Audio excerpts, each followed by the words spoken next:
Hey friends, tonight we're restarting in an era when our earliest ancestors weren't worrying about deep questions or big ideas. They were worrying about whether the sound in the bushes meant dinner or danger or both. So before you settle in, go ahead and like this video and subscribe if you truly enjoy the content. Drop a comment with where you're rewatching from and what time it is right now. It's always amazing to see how far this little community reaches. Dim the lights, maybe turn on a fan for that soft background hum, and let's ease into tonight's journey.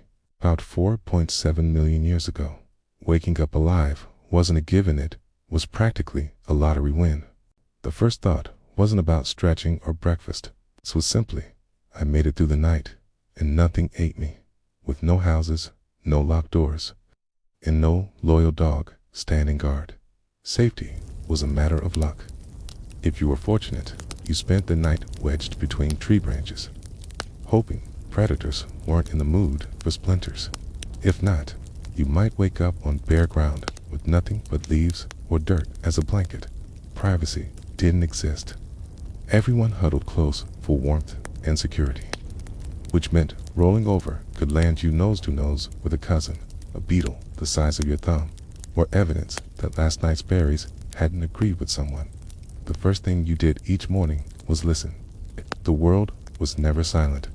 Birds meant daylight, possibly food. Buzzing insects meant you hadn't frozen overnight. Heavy footsteps in the brush, doze, meant you should already be halfway up the nearest tree. Getting up was an act of bravery. The night might have left a lion lounging nearby, a python soaking up sun, or fresh tracks that suggested something big had passed through. Once you confirmed you weren't about to be eaten, you found your group. Sticking together was the only insurance policy that worked. Alone, you didn't last long. Mirrors didn't exist, but even if they had, they wouldn't have helped much. Your hair was tangled with twigs, your skin smeared with dirt, and your makeup was stray berry juice or pollen. But none of that mattered. You were breathing. The sun was up, and you'd completed the day's first goal, still being alive. The rest of the day was tougher water, food, shelter before dark. But for one brief moment, you could celebrate the simple victory of not being dead. If waking up was the first win, breakfast was the second. And unlike today, it wasn't planned, packaged, or predictable. It usually fell into three categories: plants, animals, or things you really hoped were safe. Maybe you stumbled upon a fig tree. Maybe you found berries that looked edible, though no one was entirely sure if the last person to eat them had survived. There were no field guides. The only test was trial and error. If your lips tingled, you stopped. If your vision blurred, you really stopped. Protein was harder. Eggs were a prize if you could raid a nest before angry birds dive-bombed you. Lizards were another option snatched, chewed raw and swallowed carefully to avoid bones. And sometimes, if luck and a predator had already done the hunting, you might claim leftovers from a half-eaten carcass. It was free food, though not without the risk of the rightful owner returning. In those cases, eating fast wasn't advice, it was survival. Water often doubled as breakfast. A mouthful from a muddy puddle filled the belly, though the side effects could range from stomach cramps to wild hallucinations. Still, thirst killed faster than hunger, so you drank. Comfort wasn't the point, survival was. When you did find a stream or pond, it wasn't simple. Water sources were both life and death. They sparkled in the sun, promising relief, but they also hid parasites, bacteria, and sometimes crocodiles. The choice was cruel. Drink and maybe get sick later, or don't drink and definitely get sick sooner. Smart ones learned tricks. Scoop water with cupped hands to avoid leaning too close. Find narrow bends where you could see better. Sometimes, if you were truly lucky, you discovered a rain pool away from predators and accidental luxury. If you ignored the floating insects, no boiling, no filtering. If it was clear, you convinced yourself it was fine. If it was murky, you drank anyway and pretended it was flavored. Sometimes you walked away fine, sometimes sick, and sometimes not at all. Came, but every sip was a gamble worth taking. And as for fashion, it wasn't about looks. It was whatever clung to you overnight. Crushed grass, dried, mudded, was camouflage if you were trying to impersonate a compost heap. Animal skins were rare trophies draped for warmth, but most mornings your only covering was your skin and the bugs biting it. Seasons were handled with the simplest technology available. Moving, cold, chase the sun, heat, find shade, rain, get wet. Complaints about soggy clothes didn't exist because clothes didn't exist. Life wasn't about comfort or style. It was about stacking the odds in your favor. One bite, one sip, one step at a time. The idea of clean clothes didn't exist. Washing up meant stepping into a river and letting the current scrub away whatever it could. Within minutes, though, you'd be coated again in dust, pollen, or the sticky mess of a fruit that exploded in your grip. Occasionally, early humans decorated themselves not out of modesty, but either to scare others or just for fun. Smearing clay across your skin kept bugs away, though it also left you looking like a statue that had lost its way. Rubbing berries onto your skin left red or purple streaks. Maybe it was seen as stylish, or maybe it just looked like you'd lost a fight with a very juicy bush. Shoes, forget it. Feet developed calluses so tough they rivaled stone tools. Though stepping on a sharp rock could still send even the toughest hunter hopping like they'd just landed on a Lego. Still, despite no fabrics, buttons, or even modesty, people didn't freeze in droves or collapse from the sun. The prehistoric dress code was easy. Wear what nature sticks to you and hope it doesn't bite back. In that world, everyone was on watch duty, whether they wanted to be or not. No fences, no gates, no guard dogs. Your only protection was noticing predators before they noticed you. The problem was, they were everywhere. Some prowled at night, others hunted by day, and some just sat quietly, waiting for you to make a mistake. Big cats melted into tall grass, leaping only when escape was impossible. Hyenas traveled in cackling packs, sounding like they already knew the ending. Snakes didn't bother chasing. They just waited for your foot to land in the wrong place. There was no alarm system, lest you counted the entire group screaming at once when something lunged from the brush. That was usually followed by a frantic pointing, a few thrown rocks, and occasionally one unlucky or especially brave soul distracting the predator long enough for the rest to run. Survival meant constant vigilance, eyes darting for shapes that didn't belong, ears straining for the snap of a twig in the wrong direction. Every rustle was either a harmless wind or something considering you as breakfast. Living in groups was the only real defense. More eyes meant more warning, and in the worst case, more chances someone else was slower. Cooperation mattered, but so did self-preservation. The unwritten contract was simple. We help each other when we can, but if a leopard drags you off, that's your problem. Some bands even had informal lookouts, though the job wasn't glamorous. Standing tall to watch for threats mostly meant being the first target. The one benefit, okay? If you spotted danger early, you got a head start running, okay? This prehistoric neighborhood watch was staffed by the unwilling, unpaid, and occasionally eaten. No one volunteered, okay? You were drafted the moment you woke up and stayed on duty until you fell asleep, hopefully, not permanently. Before language became the web of grammar, words, and sarcasm we know today, communication was bare bones. No speeches, no long explanations, just grunts, gestures, and expressions. Pointing was the most versatile option.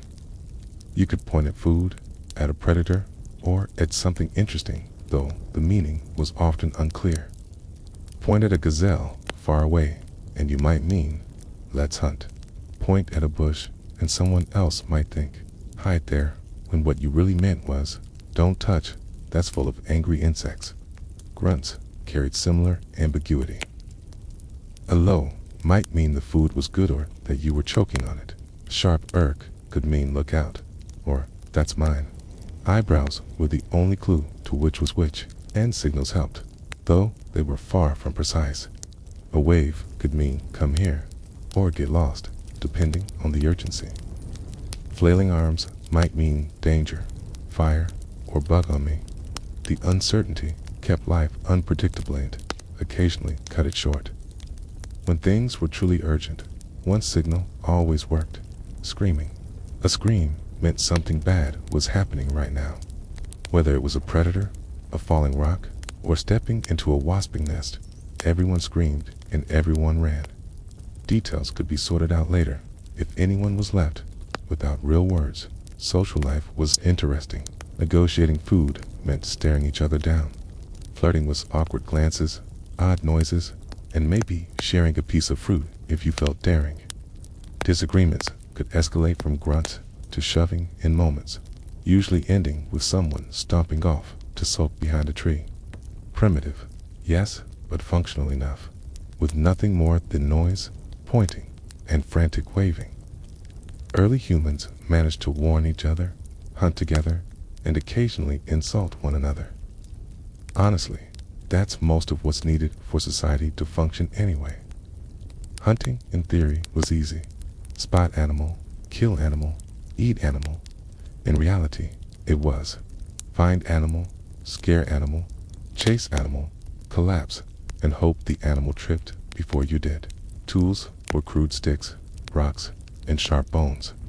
All were just as likely to hurt you as the target. Throwing a rock worked if you were close enough to touch the creature with your other hand. Otherwise, it was mostly an encouraging signal for the prey to run faster. The first step in a hunt was spotting your quarry.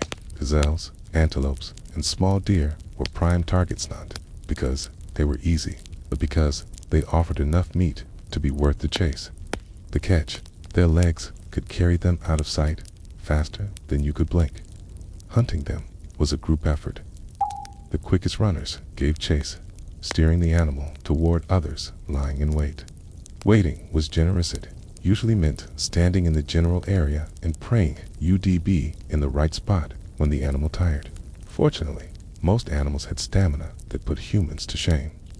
And they didn't mind weaving through landscapes that made you wonder why you'd even gotten up that morning. Smaller prey, like rabbits or lizards, required a stealthier approach. That meant crawling on your belly, moving so slowly plants seemed to grow around you, before lunging in a burst of speed to grab the animal before it vanished into a hole too small for you to follow. Not every hunt ended with a feast.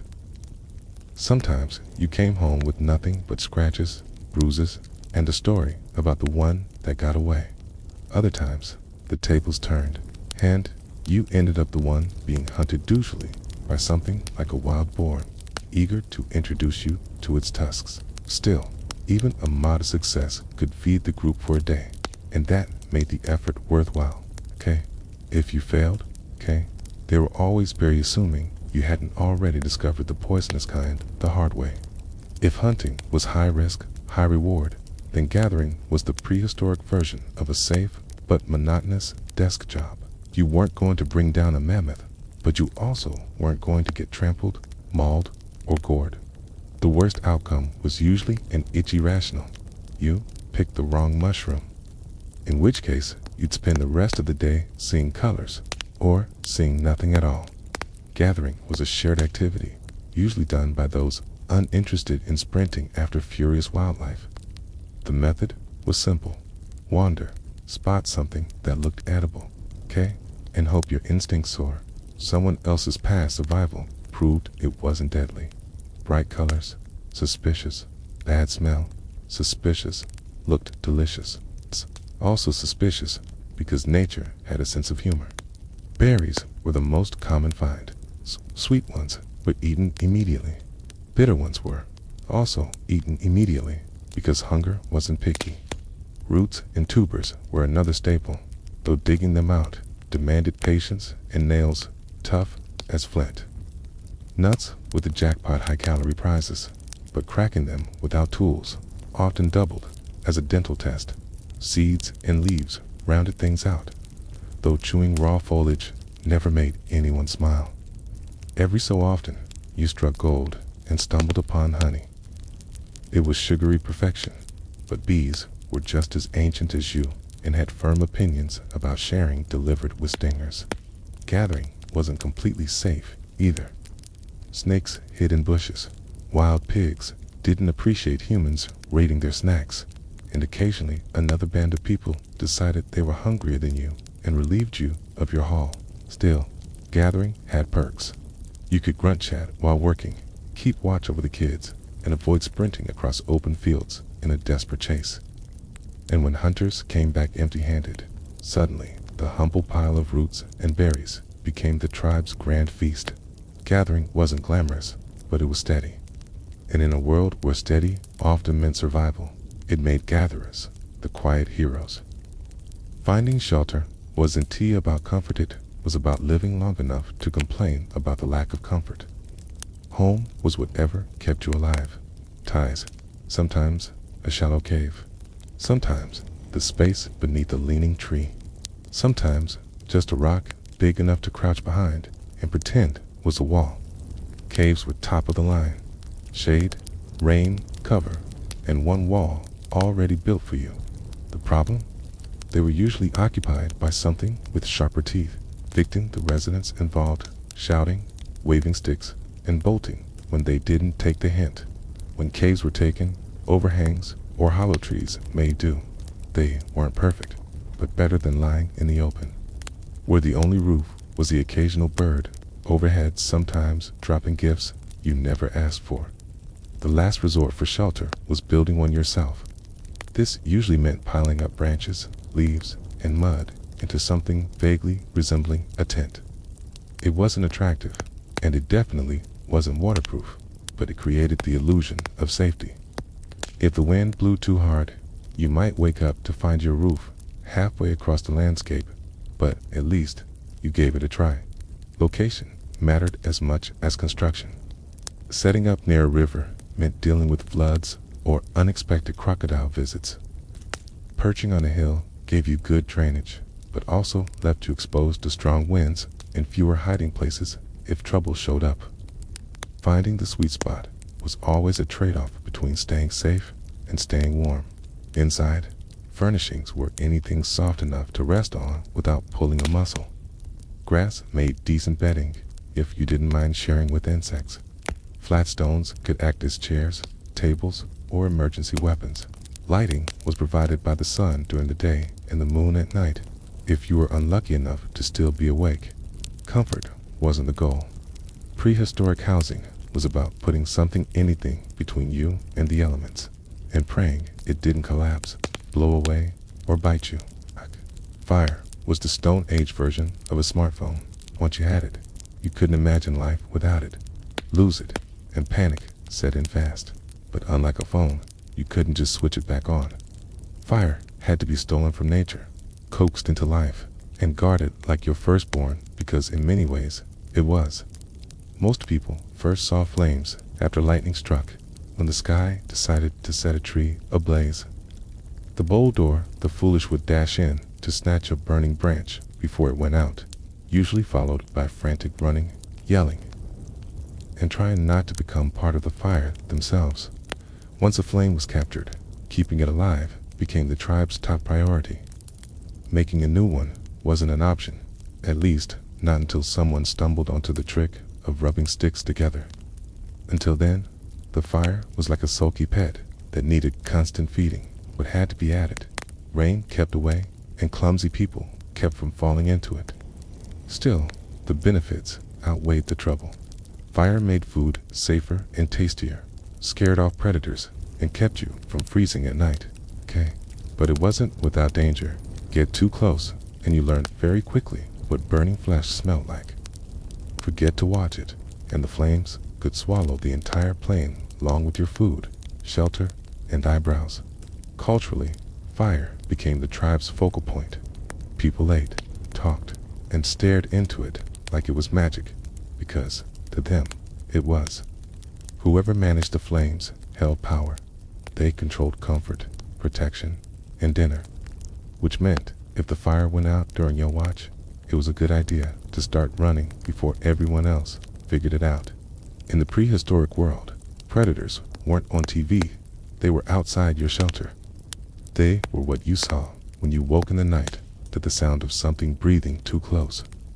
With no fences, no guns, and no one to call for help, survival depended on knowing what could eat you and how to avoid it. The roster was terrifying. Big cats were the deadliest, silent, fast, and able to sneak up so quietly that the first warning might be someone else screaming. Hyenas came in packs, with bone-crushing jaws and a laugh that was anything but funny. Crocodiles pretended to be logs until you came close enough for a death roll surprise. Snakes hid in bushes, trees, or anywhere you didn't want them to be. Some with venom, others with a chokehold. Even birds weren't safe. Giant raptors could swoop down and carry off the smaller humans. Staying alive meant constant vigilance.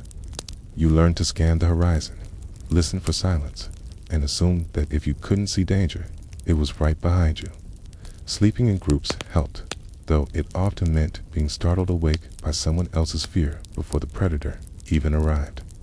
Sometimes, bluffing worked, healing, hurling stones, or waving sticks to seem like too much trouble. In a crowd, it might save you. Alone, it was more like a dramatic farewell. Humans adjusted by learning patterns.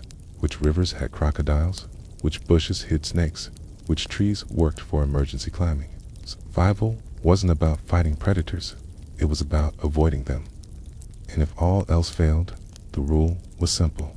Don't be the slowest person in the group. Harsh, but effective. Parenting back then wasn't about bedtime stories or packed lunches. It was about making sure your child stayed alive long enough to figure out how to survive on their own. That was the full syllabus. Survival 101. Babies had one fatal flaw: they were noisy, loud enough to draw predators from far away.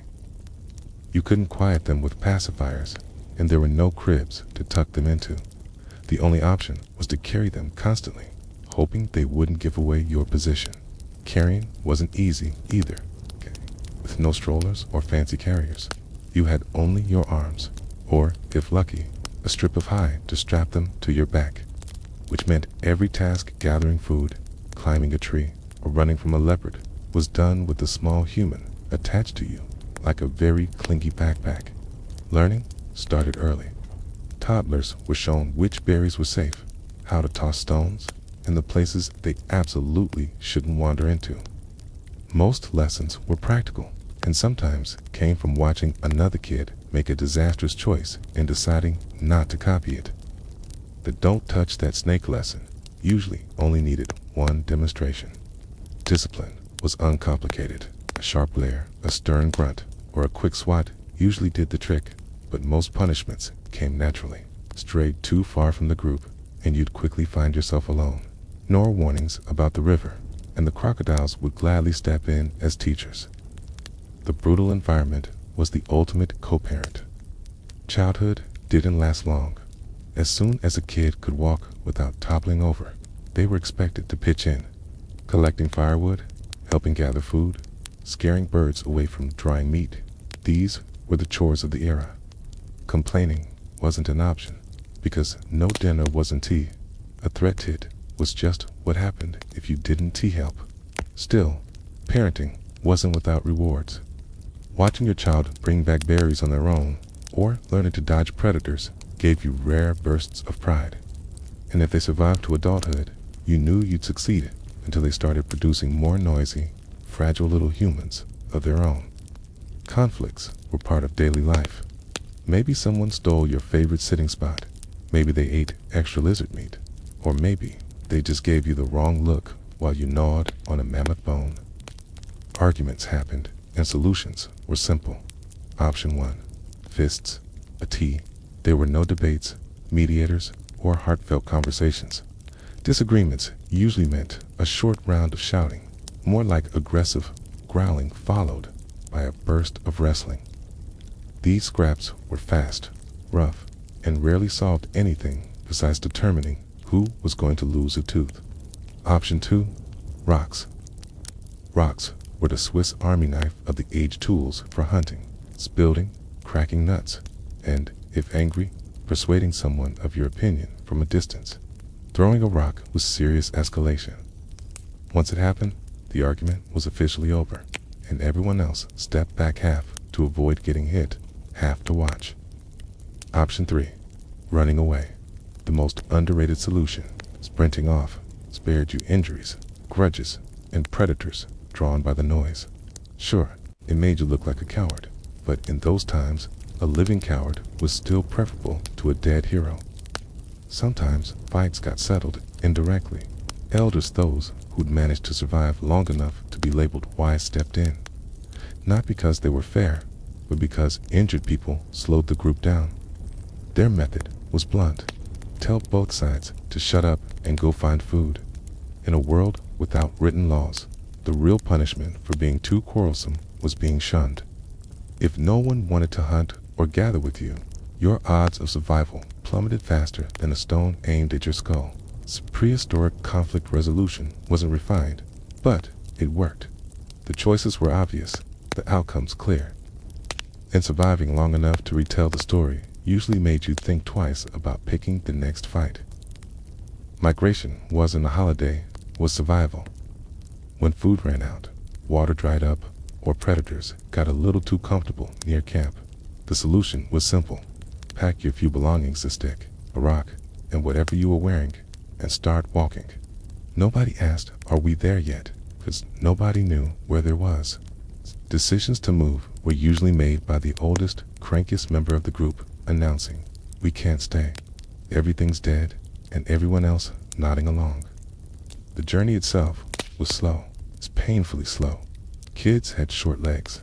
The elderly had bad knees. And someone always needed to stop for berries, inspect footprints, or complain about sore feet.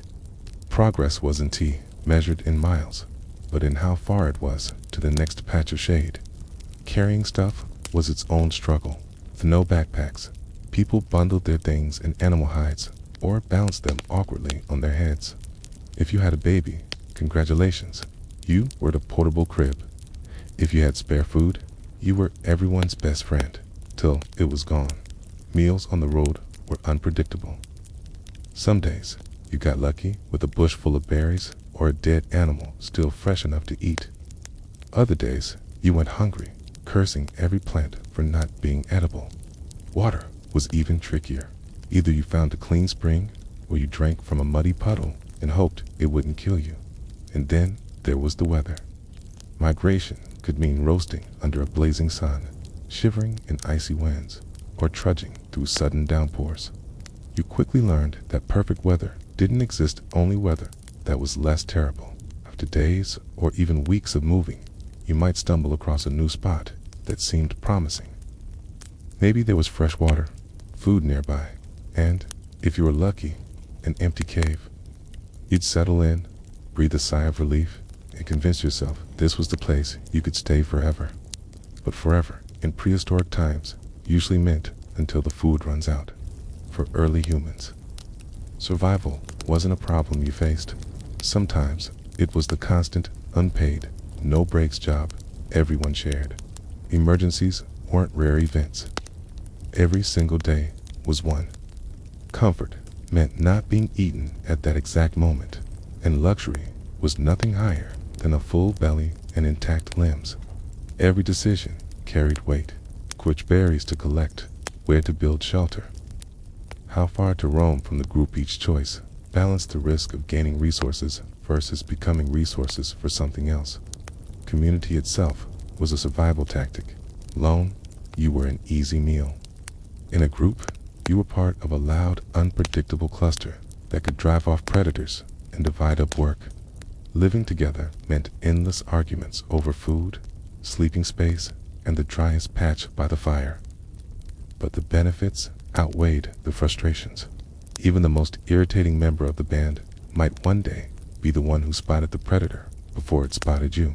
Food storage was rare to non-existent, so the rule was simple: eat when food was available. This meant joyous feasting after a successful hunt and grim scraping when nothing could be found. Security was never permanent. TID was always a cycle of searching, eating, and searching again. The real trick was adaptability. Weather shifted, rivers vanished, herds moved on, and suddenly the camp you thought was safe became a trap. In the prehistoric world, stubbornness meant extinction, while flexibility, if it meant leaving behind your favorite sitting stone, was what kept you alive. Even free time circled back to survival.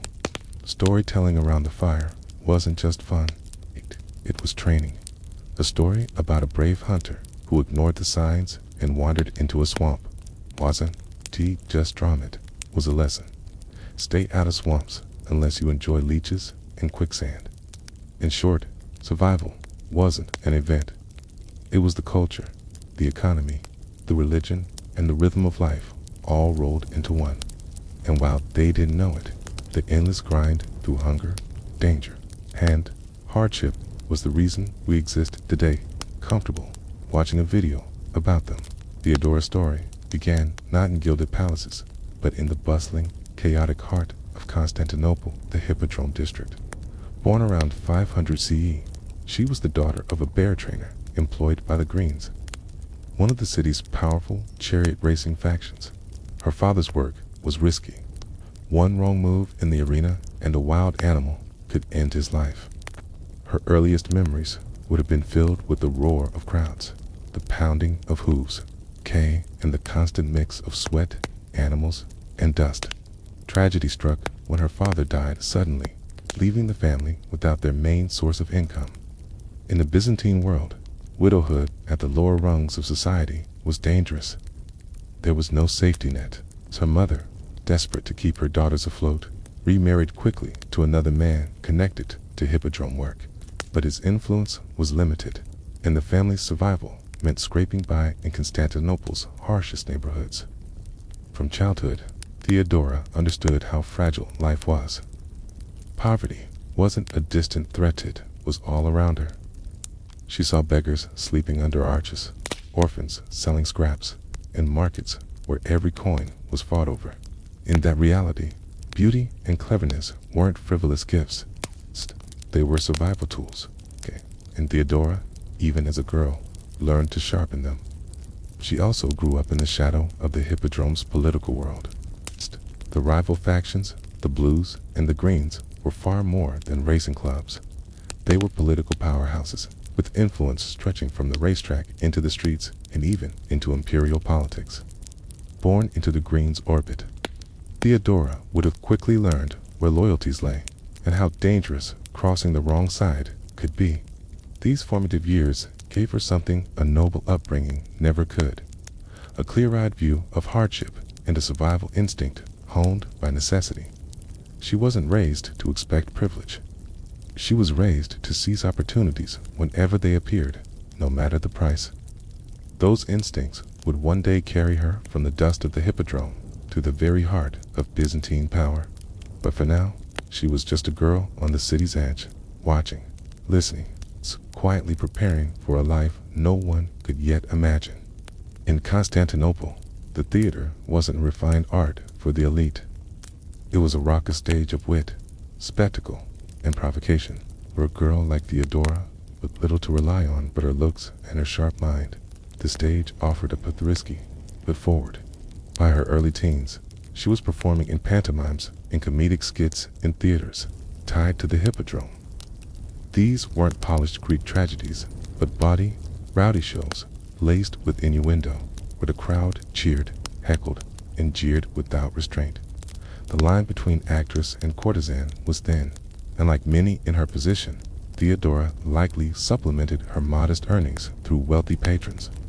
To the upper classes, such women were scorned as immoral. But for Theodora, the theater was a classroom. Here, she learned how to read a crowd, command attention, and turn moods with a single smile or gesture. Timing on stage and in life became her weapon. In Constantinople's ruthless hierarchy, charm was a blade, and she wielded it with growing mastery. Her beauty became famous among the lower and middle classes, but so did her biting wit. She wasn't an ornament. She was sharp, quick, and dangerous in conversation. flattery, teasing, or humiliation, she could deliver all three with ease.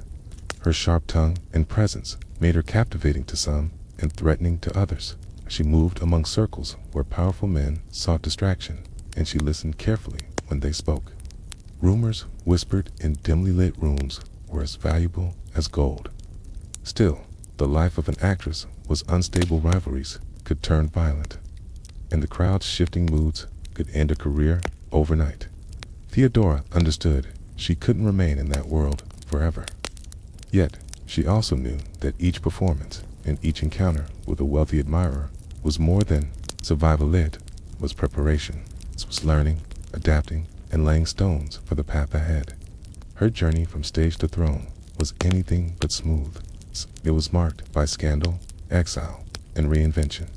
In her late teens, she left Constantinople under circumstances the historians recorded with scandalous flair and clear bias. Procopius, her most infamous critic, claimed she became the mistress of a Byzantine official stationed in North Africa. When the relationship collapsed, Theodora was left alone in a foreign land without money, without allies, and without a planned home. For most women, this would have been the end. For Theodora, it was only another beginning. She started making her way back to the capital, passing through cities across the eastern Mediterranean.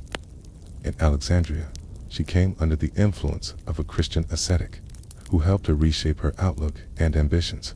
Whether this was a genuine spiritual transformation or a deliberate reinvention, the result was undeniable. The flamboyant actress known for bold performances was gone. In her place emerged a woman who presented herself as modest, devout, and wise. Theodora traded the glittering costumes of the theater for simple, dignified attire. She cultivated a reputation for kindness toward the poor and compassion for vulnerable women living lives as precarious as her own had once been. By the time she reached Antioch, she was no longer relying on beauty or quick wit alone. She was consciously shaping a future. Her circle now included merchants, court officials, and churchmen.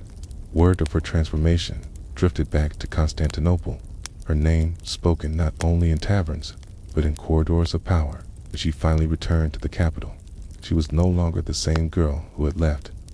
She carried herself with the confidence of someone who had seen the wider empire, endured hardship, and learned to turn misfortune into advantage. The theater had taught her how to command an audience. Exile had taught her how to endure. Now, both would serve her in the next stage of her life, meeting the man who would make her empress. Back in Constantinople, she was no longer a struggling performer or discarded companion. She was a woman with a carefully rebuilt image, a keen mind, and a clear sense of purpose. In this new form, she drew the attention of Justinian, the ambitious nephew and chosen heir of Emperor Justin I. How, exactly, they first met remains uncertain, but sources agreed their connection was no ordinary affair. By then, Justinian was already a force in the imperial court, brilliant in law, tireless in effort, and uncompromising in ambition. He surrounded himself with capable people, but few could rival Theodora's intelligence and magnetism. She was more than attractive, she was magnetic. Theodora could engage in conversation on politics, law, and theology with an ease that few expected from a woman of her origins. At a time when women of her station were often dismissed, exploited, and cast aside, she distinguished herself. To Justinian, she was not simply a companion, but a true partner and ally who grasped the shifting tides of power and influence. For Theodora, Justinian represented the doorway into a world she had long studied from the margins. Their union, however, was blocked by a formidable obstacle. Byzantine law barred members of the upper class from marrying actresses or former courtesans. To the conservative elite, Theodora's past rendered her unfit for the future emperor. But Justinian was not a man to let custom restrain him. He persuaded his uncle to revise the law, securing a new decree that permitted such marriages. On parchment, it seemed a minor change, but in practice, it was a direct challenge to the prejudices of Byzantine nobility. With the restriction lifted, Theodora and Justinian wed around 525. Their marriage marked the beginning of a partnership that would reshape the Eastern Roman Empire. Theodora was never content to serve as a symbolic empress. From the very start, she made it clear that she intended to rule at her husband's side. For many within the palace, this was scandalous. For Theodora, it was the fulfillment of everything she had fought for. She had risen from the dust of the hippodrome to the center of imperial power, and she was only at the beginning of her reign. Their marriage was more than personal, it was a political alliance. In 527, Emperor Justin I, weakened by age and illness, appointed Justinian as co-emperor. A few months later, Justin's death left Justinian sole ruler, and Theodora was crowned Augusta, the highest honor for an empress. Her coronation was not a quiet formality. Chroniclers observed that she wore the imperial purple with a confidence that equaled her husband's. From the beginning, she was not positioned behind him, but beside him, sharing the throne, the ceremonies, and the burdens of governance. To the Byzantine court, this was unprecedented. Theodora was no ornamental queen. She was, in practice, a co-ruler. Her influence appeared immediately. She attended council sessions, advised on state affairs, and actively helped shape imperial policy. Her experiences before her rise gave her a rare compassion for society's most vulnerable. And she pushed Justinian to pass laws protecting women, particularly against forced prostitution, while also advancing property rights and guardianship for mothers. She worked to reform the status of actresses as well, abolishing many of the exploitative practices she herself had once endured. Still, her ascent provoked hostility from the entrenched aristocracy. Many senators continued to view her as a woman of low birth and questionable virtue, undeserving of a share in imperial authority. Procopius, the court historian, later wrote his notorious secret history, portraying Theodora as manipulative, ruthless, and cruel. Whether these accusations were truth or slander fueled by resentment, they make clear just how deeply she unsettled the established order. But Theodora was not easily intimidated. She understood the importance of symbolism and spectacle in Byzantine politics. Every public appearance reinforced her authority, from elaborate processions through the streets of Constantinople to the lavish ceremonies of the Hagia Sophia. She cultivated an image of regal dignity, tempered by a reputation for sharp wit and unwavering resolve. By the time Justinian's reign was fully underway, Theodora had secured her position not only as empress, but as an indispensable partner in the governance of the empire. And soon, she would face the first great test of that power, one that would determine whether she was truly fit to wear the crown. In January of 532, Constantinople erupted into one of the most violent uprisings in its history, the Nar Revolt. What began as a dispute between the city's two great chariot factions, the Blues and the Greens, spiraled into a full-scale rebellion against Justinian's rule. The factions, normally bitter enemies, united under a single cry, Sneaka, meaning victory, and turned the Hippodromium into a rallying point for tens of thousands of furious citizens. Grievances were many: high taxes, corruption, and unpopular legal reforms. But in the streets, the rebellion took on a life of its own. Rioters set fire to entire districts, looted shops, and stormed government buildings. Within days, much of Constantinople was in flames, including the original church of Hagia Sophia. Inside the palace, panic reigned. Justinian's advisors urged him to flee by sea to save his life, abandoning the capital to the mob. The emperor himself wavered, knowing that staying could mean capture or death. It was then that Theodora delivered the speech that would define her legacy. In words recorded by chroniclers, she told the court, "If flight were the only means of safety, still I would not flee. Those who have worn the crown should never survive its loss. For me, the royal purple is the noblest shroud." Her message was clear. She would rather die as an empress than live in disgrace. Her unshakable resolve shamed the waverers and stiffened Justinian's spine. The decision was made. They would fight for the throne. Under Theodora's influence, Justinian summoned his most loyal generals, Belisarius and Mundus, to crush the revolt. Using a mix of deception and force, they lured the rears back into the Hippodromium. Once the entrances were sealed, imperial troops poured in, slaughtering the rebels in a brutal massacre. Contemporary sources claimed that as many as 30,000 people were killed in a single day. The aftermath was grim, but the rebellion was over. Justinian remained on the throne, his authority restored, and Theodora's reputation as a fearless leader cemented. She had not only saved her husband's reign, but had proven to the empire and to its enemies that she was no ornament of power. She was its protector. The NA revolt crushed and her authority solidified. Theodora turned her attention to causes close to her heart. She had not forgotten the hardships of her youth, poverty, exploitation, and the lack of protection for women in Byzantine society.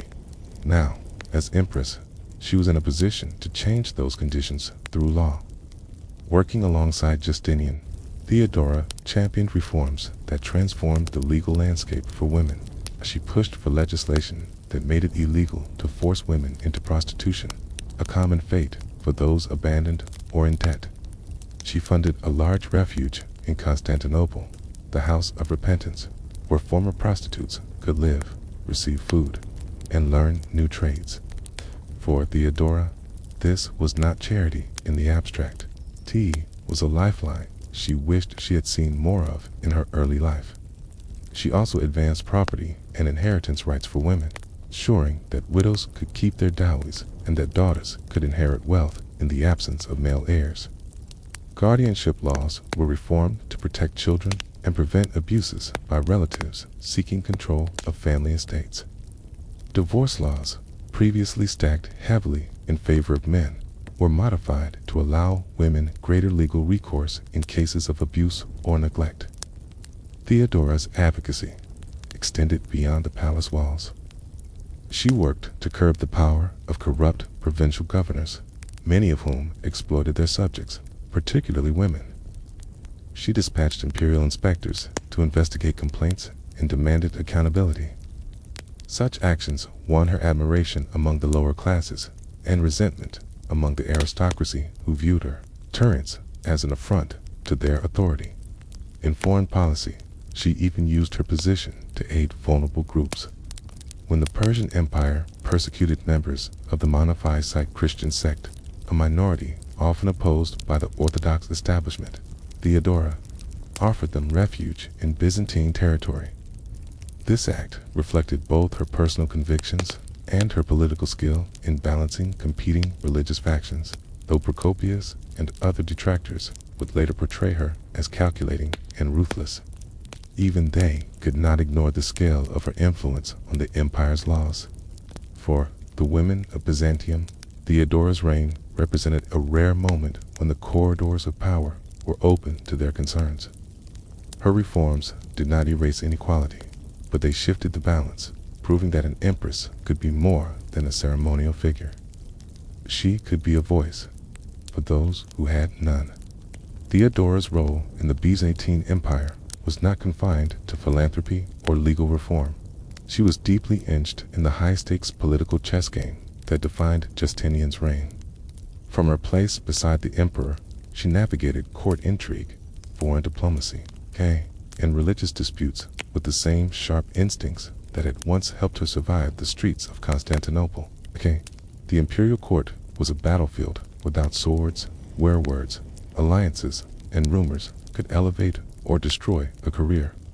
Theodora excelled at identifying threats early and neutralizing them before they grew. She maintained her own network of informants, ensuring she knew what was being whispered in the Senate chambers, the marketplaces, and even in the private homes of rival nobles.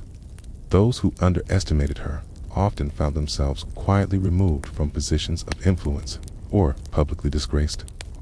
Religious politics were a constant source of tension in the empire, and Theodora played a decisive role. While Justinian sought to unify the Christian church under Orthodox doctrine, Theodora maintained strong ties to the Monophysite faction, offering them protection and sometimes acting as their advocate at court. This created a delicate balance between the imperial couple. Some saw it as a political liability, others as a clever way of keeping both sides tethered to the throne. In foreign affairs, Theodora could be as shrewd as any general. She corresponded with foreign rulers, including the Persian queen and other women of influence across the empire's borders, using these channels to secure alliances or soften hostilities. Unlike many rulers of the era, she understood the power of personal diplomacy, particularly among queens and empresses who shared the unique burdens of leadership in male-dominated courts. Her political maneuvers were not without enemies. Procopius's Secret History, a work dripping with venom, painted her as manipulative, vindictive, and even cruel. Whether exaggerated or rooted in fact, these accusations revealed just how much fear and resentment she inspired among the empire's elite. They were unused to an empress wielding such direct influence over policy and personnel. Theodora's political acumen was undeniable. She could be ruthless when necessary, but she could also be magnanimous when it served the empire's stability. In an age when women were expected to rule only from behind the scenes, Theodora ruled in plain sight, and she did it on her own terms. By the mid-540s, Theodora's formidable presence at court began to wane. Not because of scandal or political defeat, but because of illness. Sources differ on the nature of her sickness. Some suggest cancer, others a lingering infection. Whatever the cause, it gradually weakened her, though she refused to withdraw entirely from state affairs. Even in failing health, she continued to advise Justinian, meeting with envoys, issuing orders, and pressing for the completion of her legal and charitable projects. For Justinian, her decline was a personal as well as political blow. Their partnership had been more than a marriage. It was a shared rule. Theodora had stood beside him through riots, wars, and reforms, often shaping the empire's course as much as he had. As her condition worsened, the emperor ensured she remained surrounded by the finest physicians and attended by the court's inner circle. In 548, Theodora died at the age of 48. Her passing shook Constantinople. Even her enemies could not deny that she had left an indelible mark on the empire. Justinian, grief-stricken, buried her in the Church of the Holy Apostles, the imperial mausoleum where generations of emperors and empresses lay. Her tomb was given the honor and grandeur befitting a ruler in her own right. Her death did not erase her influence. Many of the reforms she championed, protections for women, anti-trafficking laws, and property rights, remained in place for centuries, shaping Byzantine society long after her reign. She had altered not only policy, but also the perception of what an empress could be. In the years that followed, her image was immortalized in art and architecture. The most famous depiction still survives today in the glittering mosaics of the Basilica of San Vito in Ravenna, Italy. There she stands beside Justinian, robed in imperial purple, crowned and haloed, not behind him, but at his side. It is a fitting image for a woman who refused to be relegated to the background. Theodora's life remains a study in contrast, from the dust of the Hippodromium to the marble halls of the Great Palace, from the stigma of the stage to the reverence of sainthood in some Christian traditions. She was ambitious, shrewd, compassionate, and at times merciless. Above all, she was unforgettable, a woman who shaped the destiny of the Byzantine Empire and secured her place among history's most remarkable rulers. In the early medieval centuries, noble gatherings were anything but restrained. Banquets were raucous spectacles, long trestle tables groaning under the weight of roasted game, spiced wine flowing freely, and the air thick with the noise of minstrels, laughter, and the occasional drunken argument. Dancing certainly took place, but it was spontaneous and unrefined. Guests would leap up when the mood struck, forming loose circles or pairs, stamping and swaying to whatever tune the musicians happened to strike. Movement was dictated more by enthusiasm than by elegance. But by the late Middle Ages, this world was changing. The courts of Europe were becoming more sophisticated, influenced by the ideals of chivalry and the growing emphasis on refined behavior among the aristocracy. Nobility was no longer measured solely by wealth or military prowess. It was also displayed through cultured manners, graceful movement, and the ability to participate in the elaborate rituals of court life. Dancing, once a rustic diversion, became a stage for demonstrating breeding and social rank. This transformation was tied to the rise of centralized courts where kings, dukes, and princes gathered their vassals under one roof, not just for governance, but for constant displays of pageantry. Life in these courts demanded careful observation of etiquette in every social interaction. Whether at the table, in the hunt, or on the dance floor, was an opportunity to assert one's position. The dance floor, in particular, became a microcosm of court society. To dance well was to show discipline, poise, and an understanding of the subtle language of gesture and movement. Every bow, turn, and hand placement was deliberate, carrying layers of meaning. A well-executed step could signal confidence, deference, flirtation, or even political alliance. Musicians too adapted to this new refinement. Instead of the rowdy tunes of earlier centuries, they composed measured rhythmic pieces designed for specific choreographies. This gave rise to the idea of the dance master, a professional who trained nobles in the latest steps and ensured they would not embarrass themselves before royalty.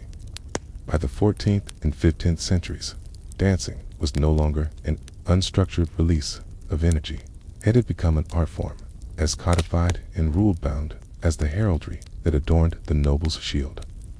Courtly dance was elegance made visible, a graceful conversation without words in which every participant knew their role. And for those who wished to climb the intricate ladder of court favor, mastering it was not optional. Among the many dances that flourished in the refined courts of late medieval Europe, none symbolized the shift toward elegance more clearly than the bass dance, literally the low dance, originating in the courts of Burgundy. In the 15th century, it was the polar opposite of the leaping, stomping, spinning common in earlier medieval celebrations. The bass dance was slow, deliberate, and gliding, a display of grace rather than vigor. The low in its name referred not to social rank, but to the movement of the body. The feet remained close to the ground, the knees bent slightly, creating a flowing, almost weightless appearance. Partners would advance and retreat in smooth, measured steps, their upper bodies held perfectly upright. The goal was to seem as if one were floating across the floor, never hurried, never unbalanced. In an age where physical poise was linked to noble breeding, this style of movement sent a powerful message.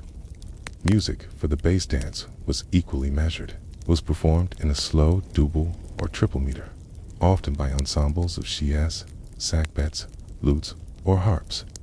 A tenor line, steady and unchanging, provided the rhythmic foundation, while other instruments wove ornamented melodies. Above it, this structure allowed dancers to move in perfect time, their choreography predetermined and rehearsed to perfection. The bass dance also played a key role in courtly romance. Its unhurried pace and formal patterns created opportunities for prolonged eye contact, subtle gestures, and polite conversation. In the rigid etiquette of court life, this was one of the few sanctioned settings where nobleman and lady could share a measured intimacy without scandal. The steps themselves often mirrored the language of Qivali love, approaching, retreating, circling like a ritualized courtship.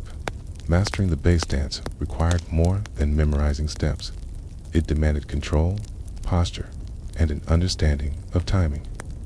A misstep could disrupt the entire set and humiliate the dancer in front of the court. For this reason, noble families employed dance masters to train their sons and daughters, ensuring they could perform flawlessly when summoned to the floor. By the late 15th century, the bass dance had become a hallmark of refined gatherings across France, Burgundy, and Italy. It was more than a dance. It was a declaration of social standing, an unspoken statement that one belonged in the highest circles of medieval society. As the 15th century gave way to the early 16th, the pavana emerged as the next great symbol of courtly elegance. If the bass dance was graceful, the pavan was regal. Originating in Italy, its name possibly derived from Padavana, meaning from Padua. It quickly spread to the courts of France, Spain, and England. The pavan was not simply a dance. It was a processional display, a living tapestry of silk, jewels, and heraldry, moving to music performed at the opening of grand events, weddings, coronations, diplomatic receptions. It allowed the nobility to parade their wealth and status in a setting where every eye was upon them. The dances moved in slow, stately steps, often in long lines or pairs, advancing and retreating with measured precision. Like the bass dance, the bhavani demanded upright posture, but here the emphasis was on grandeur. The pace was so deliberate that each step became a moment to be savored. Each turn an opportunity to display the fall of a brocaded sleeve or the glint of a jeweled chain. The music for the pavan was rich and layered, often written in due time. Lutes, viols, and early keyboard instruments like the virginals or harpsichord created a smooth, dignified soundscape. The choreography mirrored the musical phrasing, with steps often grouped in 4s or 8s, giving the dance a sense of inevitability, like a ceremonial march rather than a spontaneous expression. Socially, the pavan served as a public stage for hierarchy. The order of dances often reflected the rank of participants, with royalty and the highest nobles at the front, followed by lesser lords and ladies. Even the smallest details, who partnered with whom, the placement in line, the richness of costume, were calculated, signals of influence and favor. The pavan also carried a romantic undertone, though more formal than the bass dance. It still allowed moments of subtle interaction between partners, hand held a fraction longer, a glance exchanged in perfect rhythm with the music. In the codified language of courtly love, these small gestures could speak volumes. By the height of its popularity, the pavan had become an indispensable part of noble life. It was the embodiment of pageantry, slow, deliberate, and dazzling. In every step and turn, it proclaimed that the late medieval court was not merely a place of politics, but a stage where power was performed as much as it was wielded. In the late medieval court, dancing was never just about music or movement. It was a form of politics in silk slippers. The dance floor served as a carefully controlled arena where alliances could be forged, rivalries managed, and affections signaled without a single word being spoken. Invitations to dance were far from casual.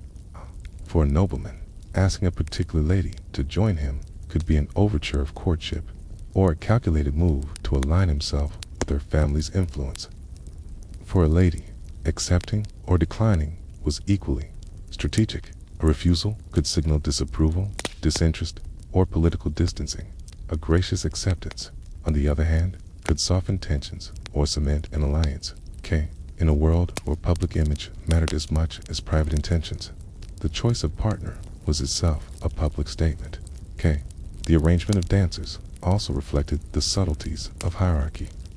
High-ranking nobles always occupied the most visible spots on the floor, often leading the first set of the evening. Lower-ranking courtiers waited their turn, hoping for an opportunity to be noticed. To be invited into a prominent position was a mark of favor. To be excluded was a quiet humiliation. Dance masters were keenly aware of this dynamic and often acted as silent facilitators of political choreography. They might subtly place certain individuals together to encourage conversation or separate others to avoid public scandal. The sequence of dances during an evening could be structured to allow key figures to interact just enough to intrigue, court without provoking gossip, or, depending on the host's aims, to stir it deliberately. For younger nobles, dancing was also a rehearsal for future diplomacy. The balance of deference and confidence required on the floor mirrored the skills needed at the negotiating table. One had to listen to the music, read the room, anticipate a partner's moves, and respond with grace. Missteps, literal or figurative, could linger in memory far longer than the dance itself. And then there was the language of gesture. A deeper bow than usual, a slight squeeze of the hand during a turn, a smile offered at an unexpected moment. These could be tokens of affection or signals of intent. The court was a place where romance and politics intertwined, and the dance floor was one of its most elegant battlegrounds. Here, every movement was meaningful, every partner a potential ally or adversary, and every evening's performance another chapter in the silent diplomacy of the medieval elite. Behind the elegance of the late medieval dance floor stood an often overlooked figure, the dance master. These professionals were not mere instructors. They were custodians of etiquette, choreographers of spectacle, and in many ways, silent architects of courtly politics. Without them, the noble art of dancing would have been little more than a tangle of missteps. Dance masters traveled from court to court, offering their expertise to rulers eager to maintain the latest fashions in movement. They were skilled not only in the steps themselves, but also in music, posture, and deportment. Their lessons went far beyond teaching a pavan or basset dance. They molded their pupils into living embodiment of grace, assuring that every bow, turn, and gesture reflected the dignity of the rank they held. Instruction was rigorous. Students practiced for hours to perfect their timing, foot placement, and the delicate balance between formal restraint and expressive flair. A noble who stumbled or broke posture on the floor risked not only personal embarrassment, but the reputation of their family. The dance master's task was to prevent such humiliations at all costs. Many dance masters also composed new sequences, blending traditional patterns with innovations that kept court entertainment fresh. They often collaborated closely with musicians, ensuring that choreography and music complemented each other seamlessly. In doing so, they elevated dance from a pastime to a true performance art, one that could impress visiting dignitaries or mark special celebrations with unique, memorable displays. Their influence extended into matters of courtly strategy. A well-placed dance master could subtly arrange pairings between certain nobles, encourage reconciliations, or create situations where alliances might blossom, because they worked so closely with both the highest and lowest ranks of the court. They often became trusted intermediaries, moving between worlds with unusual freedom. For ambitious courtiers, earning the approval of the dance master was almost as important as impressing the monarch. A master who vouched for a pupil's elegance could open doors to invitations and partnerships otherwise out of reach. Conversely, a master's quiet disapproval could mean being overlooked in the most prestigious dances of the evening. By the late Middle Ages, the role of the dance master had become indispensable. They were more than instructors, They were curators of refinement, guardians of tradition, and the silent stage managers of the glittering theater that was the medieval court. If the choreography was the skeleton of courtly dance, then costumes and music were its flesh and blood, the elements that turned movement into spectacle. Late medieval courts understood the power of visual and auditory splendor, and no grand dance could succeed without them.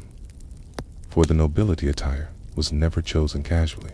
Gowns for women were made of heavy silks, velvets, and brocades, often layered to create dramatic movement as they turned.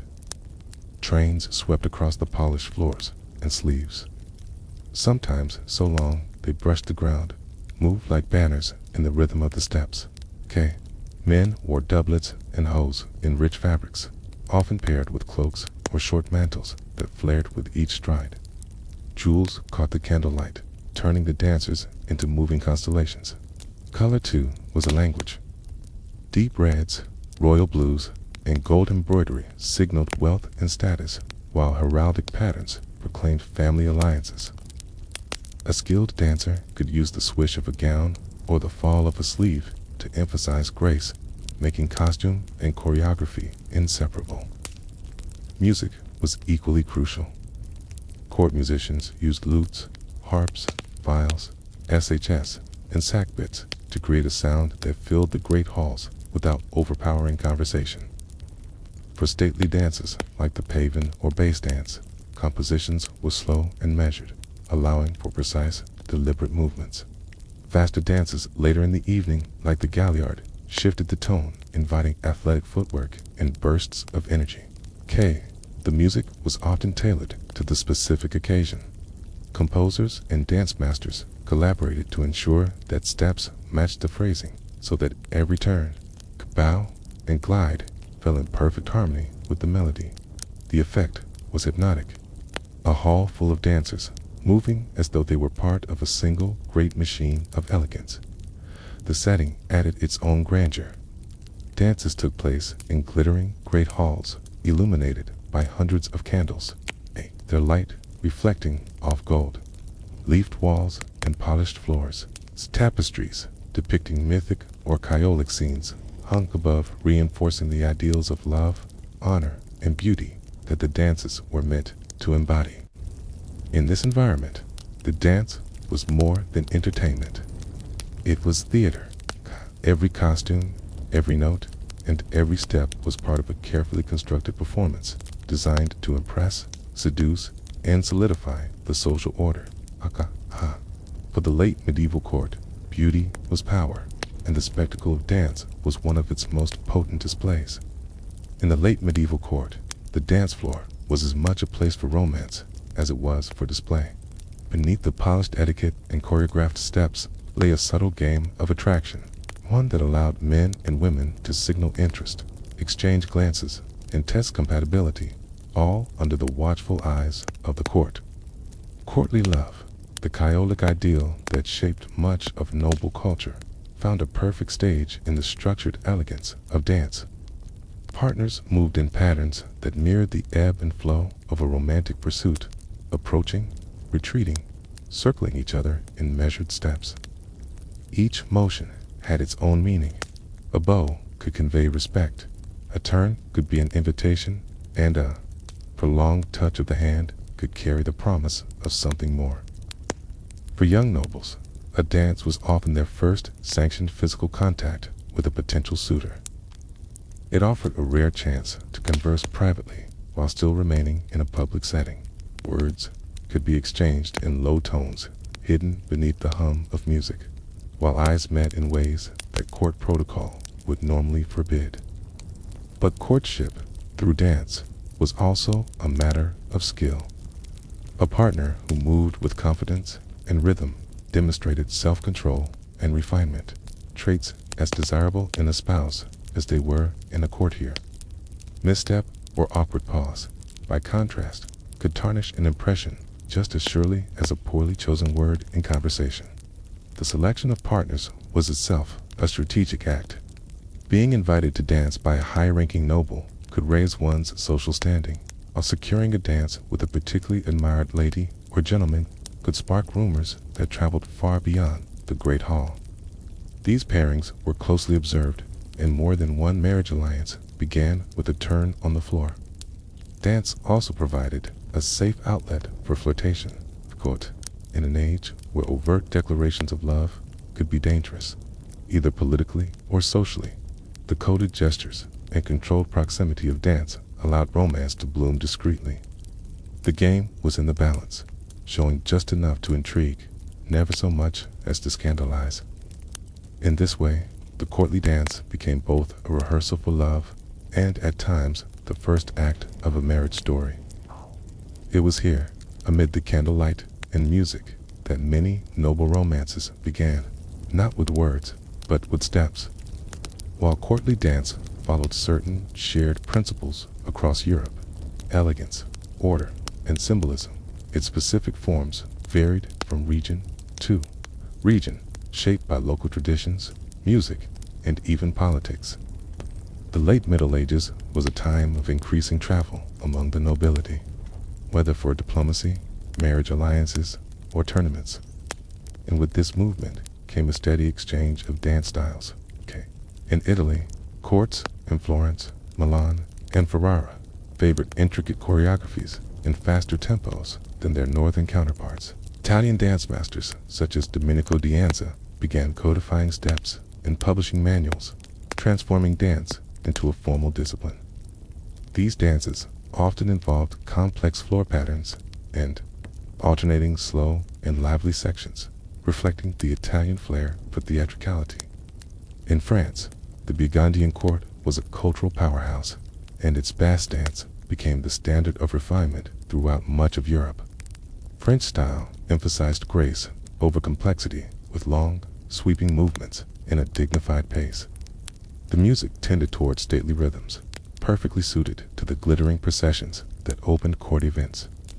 England absorbed influences from both France and Italy, blending them with its own folk traditions, while the nobility performed imported bass dances. In Pavanes, more energetic country dances often followed in less formal settings, allowing courtiers to display a lighter, more playful side after the evening's formalities.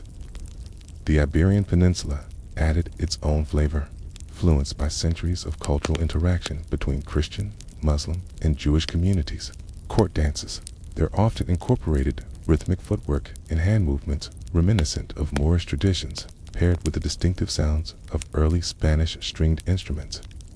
These regional distinctions did not remain isolated.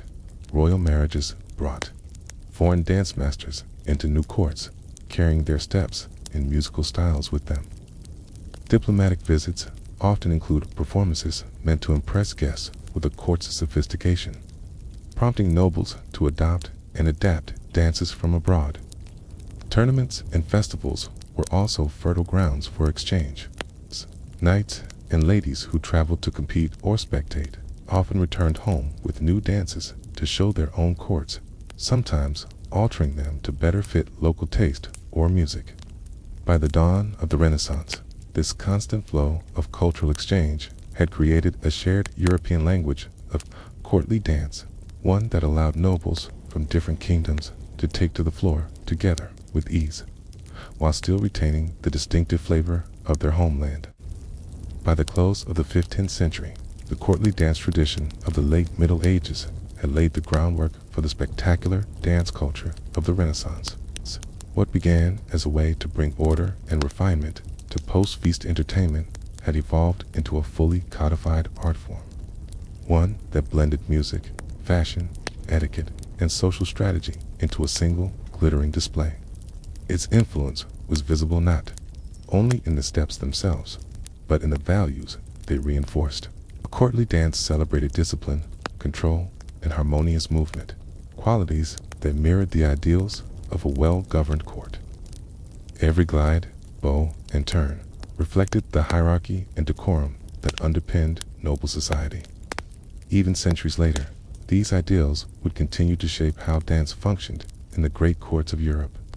The bass, dance, and pavin, two of the era's signature dances, did not fade into obscurity, but evolved into Renaissance forms that retained their stately elegance while incorporating more elaborate figures. Likewise, the Galliard Allemande and other Renaissance favorites owed their existence to the late medieval marriage of music and movement perfected in the earlier courts. Beyond technique, late medieval courtly dance left a legacy of dance as diplomacy. It had proven that the dance floor could be a political stage, a place where alliances were signaled, negotiations softened, and courtship played out in full view. This tradition carried forward with monarchs of the Renaissance and Baroque periods, using grand balls as much for political theater as for celebration. The tradition also helped cement the profession of the dance master, whose influence would only grow in later centuries. By training generations of nobles, these instructors ensured that courtly dance principles of elegance and precision were passed down, adapted, and refined for changing tastes. Even in modern historical reenactments and heritage festivals, the ghost of the late medieval courtly dance remains. The slow procession of the pavin, the gliding steps of the Basque dance, the rustle of heavy gowns across polished floors. These images evoke a world where movement itself was a language and where beauty and discipline were inseparable. In the end, the legacy of late medieval courtly dance is more than a collection of steps. It is the enduring idea that in the right setting, movement can embody culture, politics, and romance all at once. A lesson Europe's courts never forgot. But then, faint at first, came the sound. A rhythmic, almost hypnotic thump, thump, the beat of countless oars hitting the water in unison. It grew louder, steadier, more menacing with each passing moment. Out of the mist emerged shapes, long, narrow silhouettes slicing effortlessly through the current. Their carved prows were monstrous figures, dragons and serpents with snarling mouths, painted eyes glaring at the shore. The gold and crimson shields along their sides, caught what little sunlight pierced the fog, flashing like warnings. These were not merchant vessels. These were warships. At their head, towering over the rest, was the flagship. Upon its deck stood a man whose name would be burned into Frankish memory for centuries. Ragnar Lodbrok, draped in furs, mail glinting at his shoulders, and with a weather-beaten face that spoke of storms survived and enemies crushed.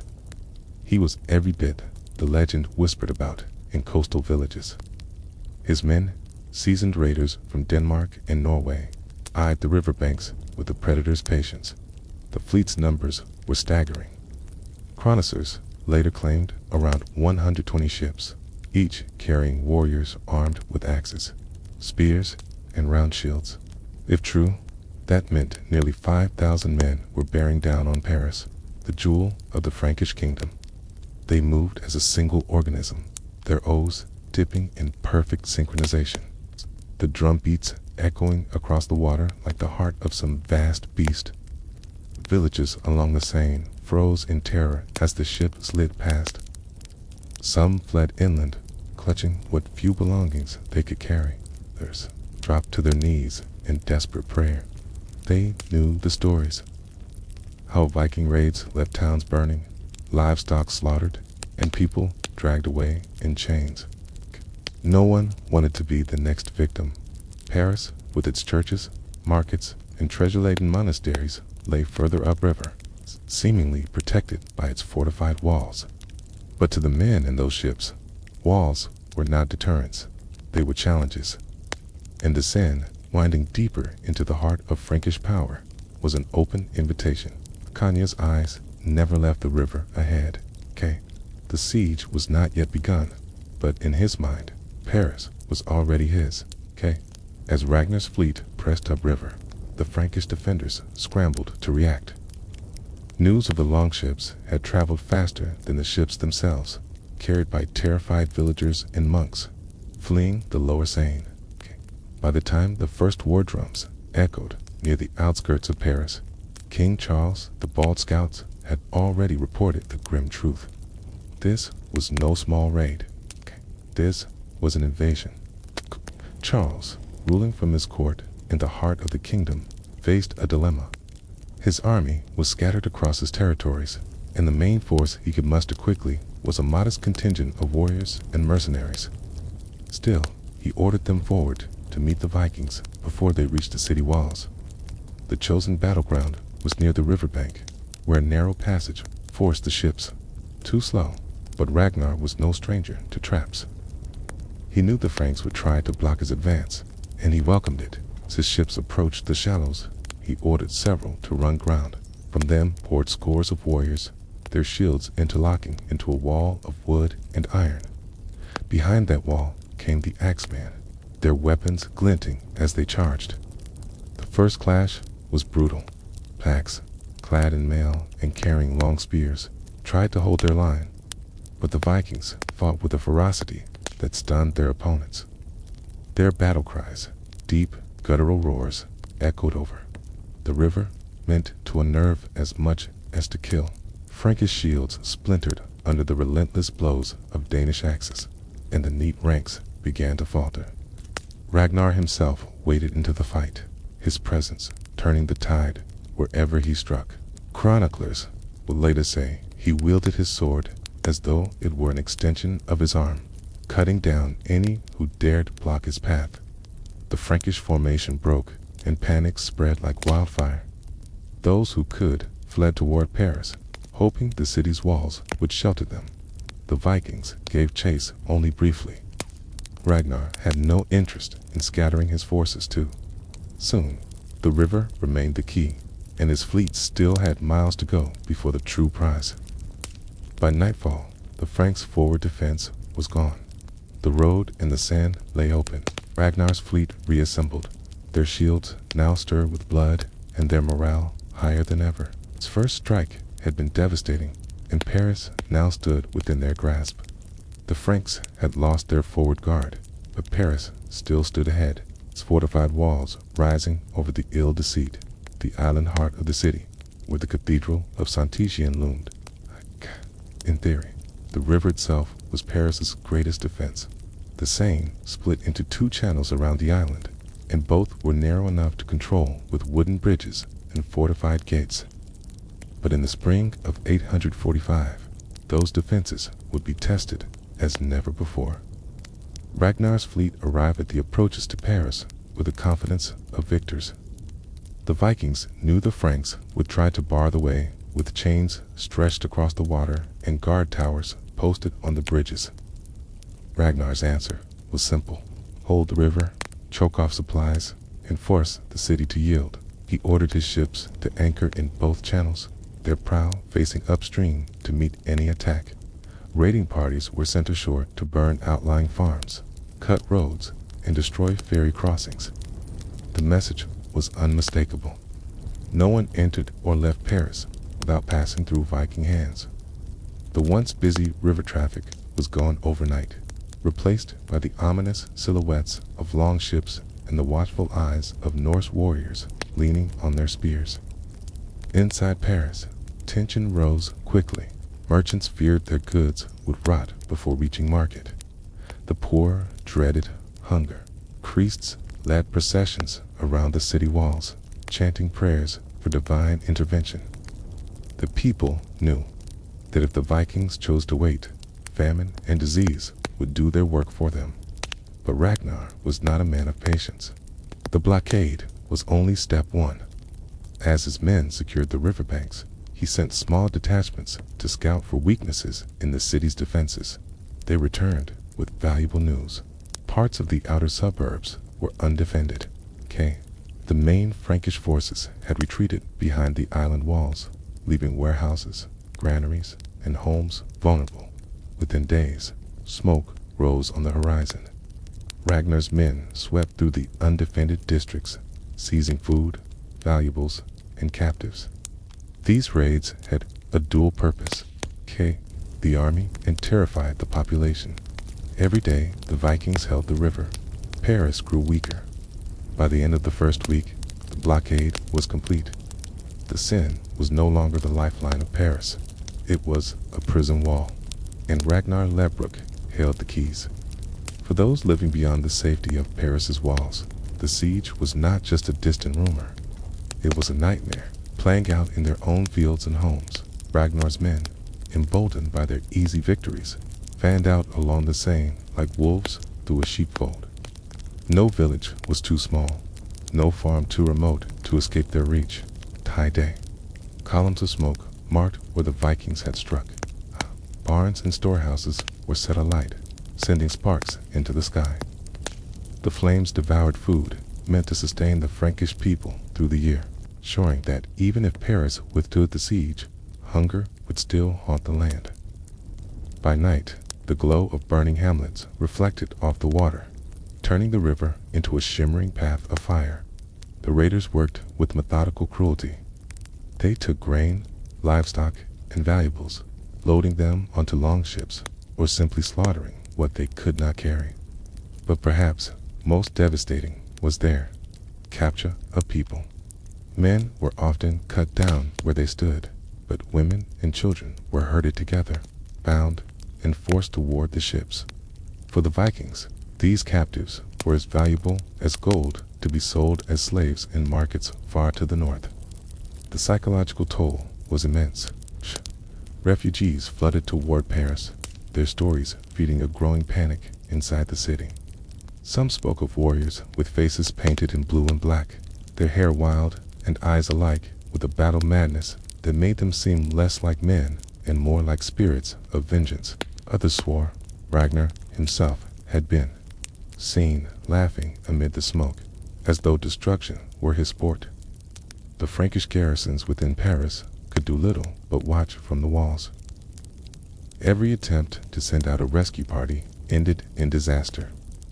The Vikings controlled the river crossings, and any force that ventured too far from the gates risked being cut off and annihilated.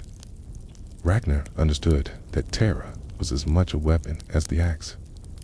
Each raid was a reminder that nowhere outside the walls was safe. The people of Paris could hear the cries of the taken and smell the burning from their own homes. The message was clear: surrender, or watch the world beyond your gates turn to ash.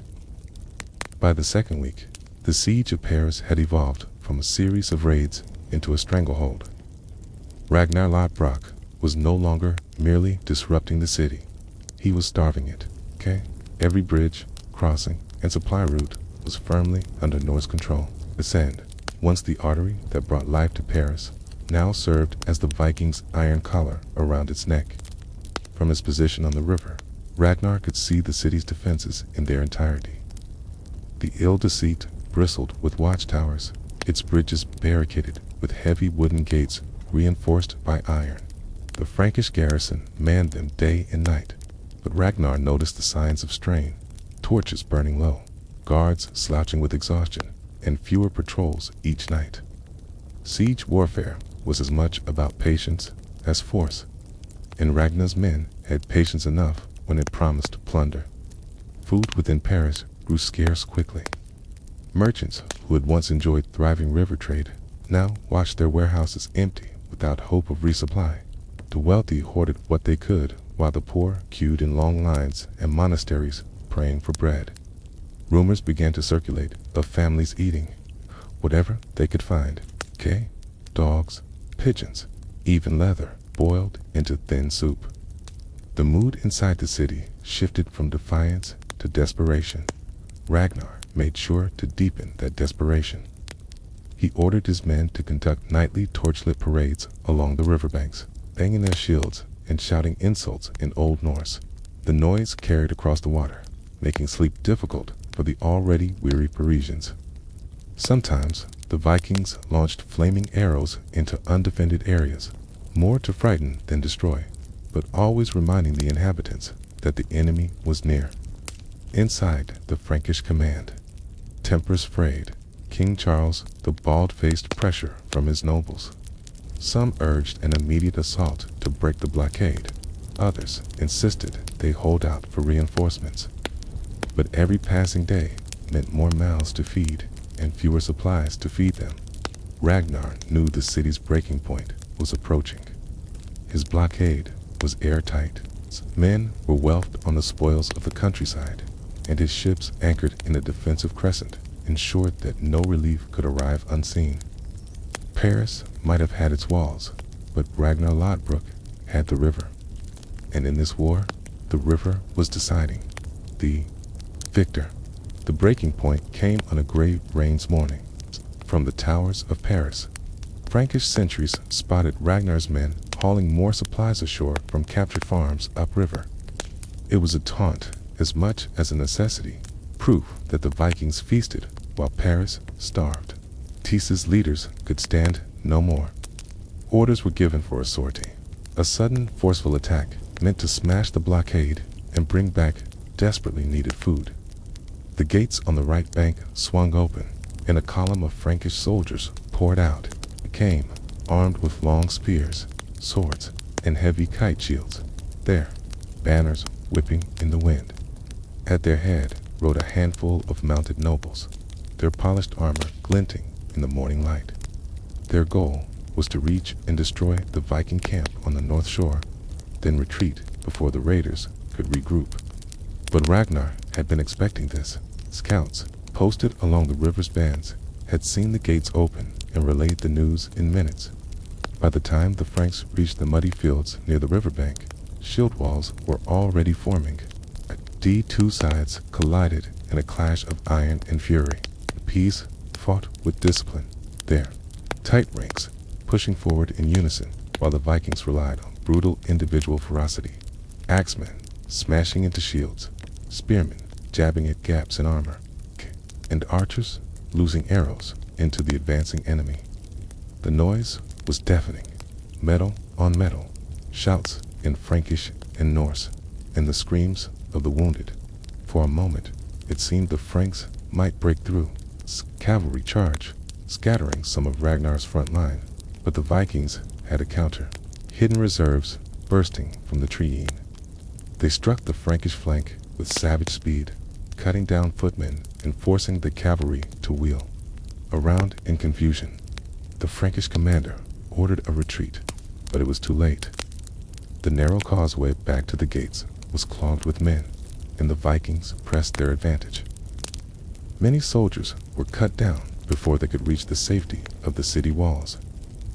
By midday, the gates slammed shut once more, this time with fewer defenders inside to hold them. The attempt to break the siege had failed, and Ragnar Lodbrok, watching from his ship, knew the city was now weaker than ever. The failed breakout marked a grim turning point. Paris had gambled its strength and lost. Ragnar's grip on the river remained firm, and now the city was not only hungry, it was sick.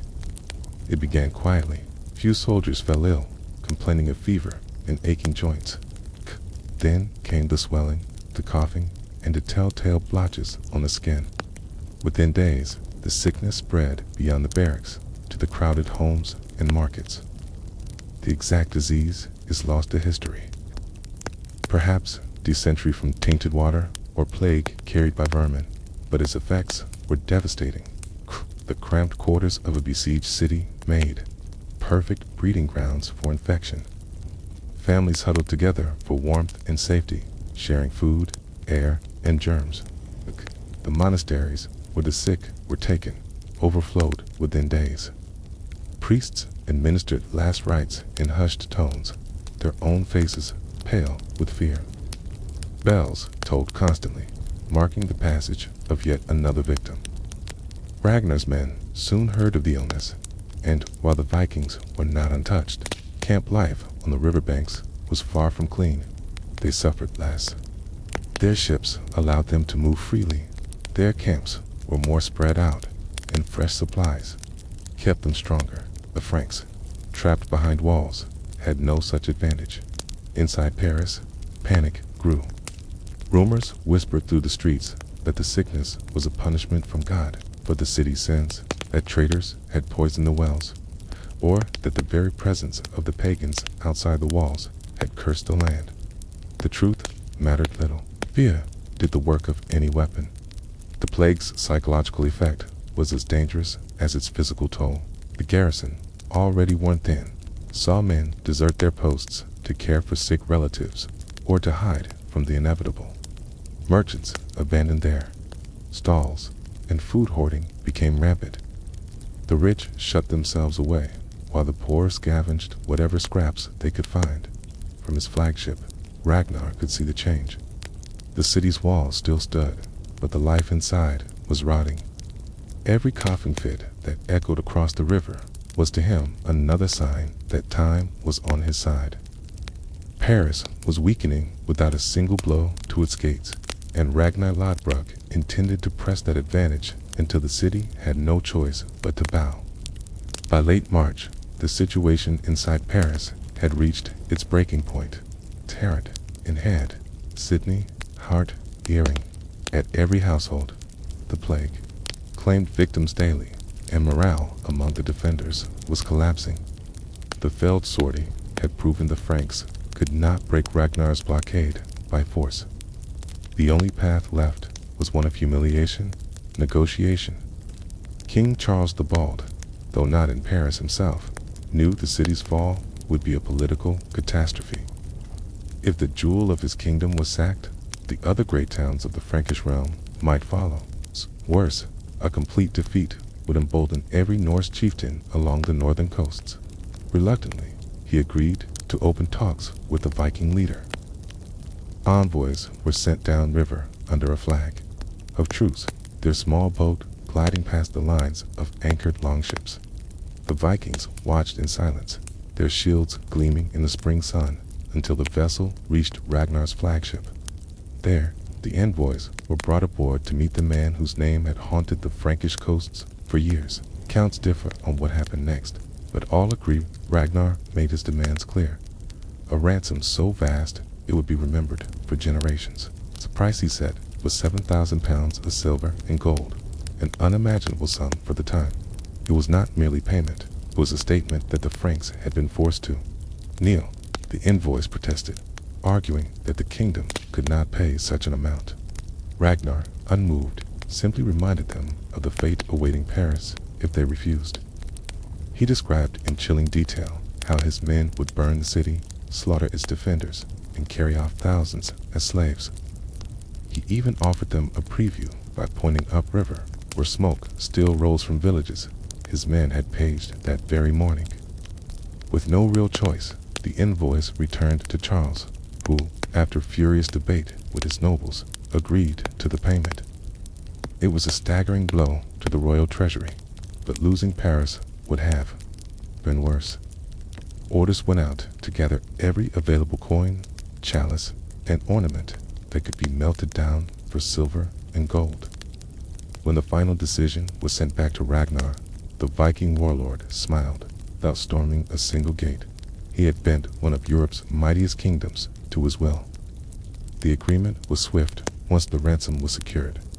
Over the following days, carts laden with silver and gold rolled down to the Seine under heavy Frankish guard. Priests muttered prayers as each load was weighed and counted, as if hoping divine displeasure might be soothed by the offering. Every coin, chalice, and ornament represented the wealth of monasteries, noble estates, and the royal treasury itself. When the final tally reached Ragnar's, demanded 7,000 pounds, the Vikings wasted no time. The treasure was divided among the crews, each man receiving a share according to his rank. The chieftains claimed the largest portions, but even the lowest oarsmen walked away with riches enough to live in comfort for years. For Ragnar, it was the ultimate prize. Not only wealth beyond measure, but the satisfaction of having extracted it without losing the bulk of his force in a bloody assault. On the morning of their departure, the Viking fleet prepared for the journey back downriver. Longships, heavy with plunder, rocked gently in the current. The Franks watched from the walls, wary of a last-minute betrayal, but Ragnar was true to his word. Paris would be spared, at least for now. The siege had served its purpose. Before leaving, Ragnar staged one final display. His ships rode in tight formation past the city's walls, shields raised along the sides, banners snapping in the wind. War horns blared, not as a threat, but as a reminder. Paris had bent the knee to the Northmen. Some chroniclers claim Ragnar even allowed captured Frankish prisoners to shout warnings to the people that the Vikings would return if the kingdom dared. Forget the lesson of 845. As the fleet disappeared into the bends of the Seine, relief swept through the city. Bells rang out in priest-led processions of thanksgiving, but the celebration was muted. The cost had been immense, and the humiliation greater still. Charles the Bald had preserved Paris, but he had done so by emptying his coffers into the hands of pagans. For Ragnar Lodbrok, the journey home would cement his legend. He had faced one of Europe's most powerful kingdoms, blockaded its capital, and sailed away richer than any Viking before him. And across the Frankish realm, one truth echoed. Paris had been spared, not by swords, but by Part 1. The aftermath of the siege of Paris. The bells of Paris rang long into the night after Ragnar's fleet vanished. Beyond the bends of the Seine, yet the sound was not triumphant. It was hollow. A brittle chime meant less to celebrate victory than to convince the frightened citizens that survival itself was worth rejoicing. The city had not fallen, but neither had it stood with honor. The ransom had bled the Frankish treasury dry. Every monastery in the region had been stripped of silver chalices, gilded reliquaries, and jeweled crosses. Noble houses, melted heirlooms, passed down for generations. Even the great cathedral of Saint-Titian had surrendered its ornaments, its altar left bare. Paris had been preserved, but at the cost of its pride. In the court of Charles the Bald, the mood was darker still. The king's counselors muttered that paying the ransom was no victory at all, but a humiliation that would echo across Christendom. To have knelt before a pagan warlord was an admission of weakness. Already, word spread along the coasts of Aquitaine, Flanders, and Brittany word that the king of the Franks had bought peace like a frightened merchant, bargaining with thieves. Charles himself felt the sting of dishonor. He had been crowned to uphold the legacy of Charlemagne, the great emperor who had forged an empire with fire and sword. Yet here he was, unable to defend the jewel of his kingdom without emptying his coffers into the hands of heathens. At night, he raged in private, cursing Ragnar Lothbrok by name, swearing vengeance. But rage was not coined, and vengeance could not be bought with promises. For now, Charles's realm stood weaker than ever. Meanwhile, beyond the walls of Paris, the Seine once again belonged to the Franks. Its farmers crept back to their blackened fields, sifting through ashes for anything that could be salvaged. Mothers searched for children taken by the raiders, though most knew the truth that those children now marched in chains toward northern slave markets. Villages along the river were empty shells, their people scattered, their livelihoods gone. Hunger, once a fear, became a certainty. Ragnar's return journey far downriver. Ragnar Lothbrok stood at the prow of his dragon-headed ship, the cold wind biting his face. Behind him, the longships rode heavy with silver, livestock, grain, and captives. His men were drunk on victory, laughing and boasting of their shares, while slaves huddled, silent and broken beneath the deck beams. Ragnar himself remained quiet. The plunder was immense, perhaps the greatest ransom ever extracted by a Viking leader, but he knew wealth was not the only prize. Reputation was worth more than silver, and with Paris cowed, his name now carried across the whole of Europe like thunder rolling from the north. Still, peace among Vikings was as fragile as a frost-covered stream. Already, rival jarls muttered that Ragnar had claimed too much glory, too much treasure. They were proud men, eager for their own legends. Ragnar knew the feasting halls of Denmark and Norway would buzz with envy when word of his triumph spread. Envy bred challenge, and challenge bred blood. When the fleet reached the open sea, the ships parted, some sailing for the fjords of Norway, others for Denmark's harbors, and others still for the isles of the north. Each chieftain carried his share of silver. Each swore to Ragnar's greatness, but Ragnar had lived long enough to know that oaths spoken over mead did not always outlast the morning sun. The legend spreads. By the time Ragnar returned to his hall, bards were already weaving his deeds into saga. They sang of the day Paris bowed to the son of Sigurd Ring, how the bells of Christ's city tolled in fear of a pagan king. They sang of Ragnar's shield wall that broke the Franks at the riverbank, of his laughter echoing through burning villages, of his longships darkening the Seine like a storm cloud. These songs spread not only through Scandinavia, but across the seas. In England, monks whispered Ragnar's name with dread, recalling earlier raids upon Lindisfarne and Northumbria. In Ireland, kings looked uneasily to their coasts, and in Francia itself, the ransom became a cautionary tale. Some nobles spoke openly of rebellion, claiming Charles's weakness had doomed them all. But for the Vikings, Paris was proof that no kingdom was beyond their reach. The richest city of the Franks could be strangled until it paid its wealth in silver. What city could not?